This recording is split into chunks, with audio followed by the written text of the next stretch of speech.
Hello everyone. In this video, we will learn how integration by parts work for definite integrals.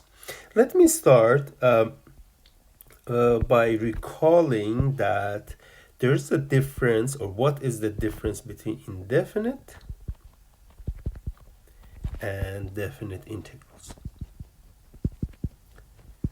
Well, indefinite integral, when you have something like this, we are basically choosing this notation to say that find all antiderivatives of that function. So this is just antiderivative. The nature of indefinite integral is a function. It will be the set of all antiderivatives of that integral.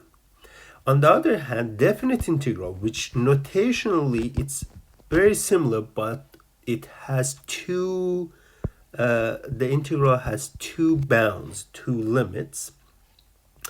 When you have that, it means it's a number. While it sometimes has good meaning, for example, if f of x is positive on the interval ab and it is continuous, it basically gives you the area under the graph. So area of that guy is equal to but the important thing here is that you have to know definite integral is a number. Is there any relation between these two? Yes, that is where that famous fundamental theorem of calculus part 2 comes in. It says that if you know an antiderivative of lowercase f, the definite integral, you can find it by just doing this, which by that notation I mean that you do f evaluate at upper limit minus at lower limit. Okay, so this is how these two completely different things are related. Fundamental theorem of calculus. Okay, now back to our integration by parts. What we have so far is, well, we know that the formula, integration by parts formula that we have, works for indefinite integrals. Now, if I want to start with definite one, what would this mean? So if I have a to b, what would be the right hand side? Look, left hand side is now a number. What would be the right hand side? Well, the formula is straightforward, and there is a small cheating going on there. By that notation, what exactly I mean, or your book means, is that we have this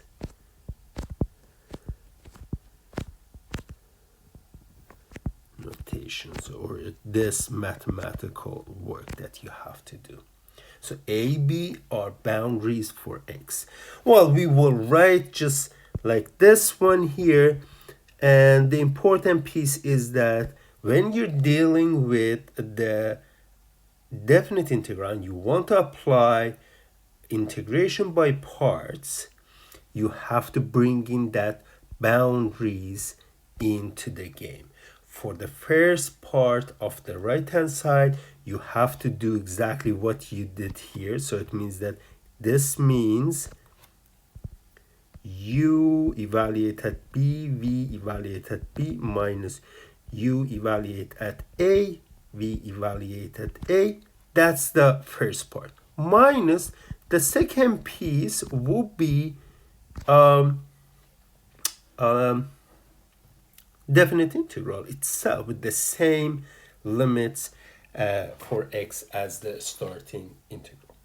Let's go use this one and evaluate some indefinite integrals. For example, the first one is find integral of 1 to 3 t to the power 3 ln 3 dt. ln t dt. Well, this is a definite integral, and well, remember in these cases we took ln t as a u, so our IBP integration by parts starts as u is ln t. The rest, which is t cube, the t is going to be dv. Now, well, let's find du. Well, du here with derivative of ln t, which is 1 over t times dt. Our variable here is just t. And v is going to be integral of dv, which is t to the power 4 over 4. So now we found all the components that we wanted to use. So 1 to 3, t to the power 3 ln t dt is going to be, well, the formula is up there.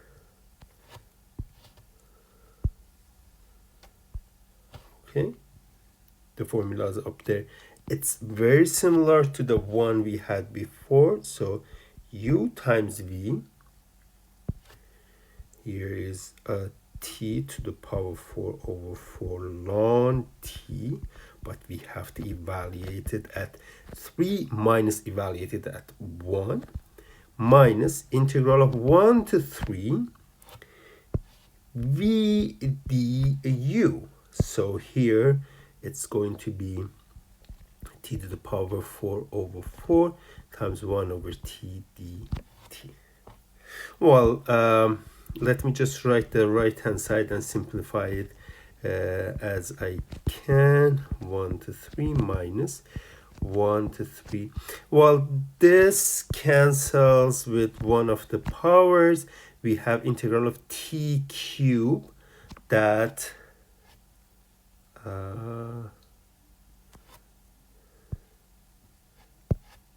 t cube over 4 dt.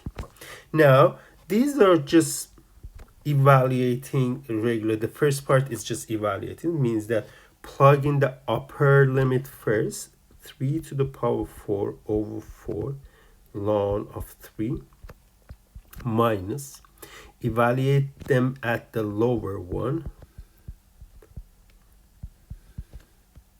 minus, well, this piece here, integral of t cube over 3 is t to the power 4 over 16.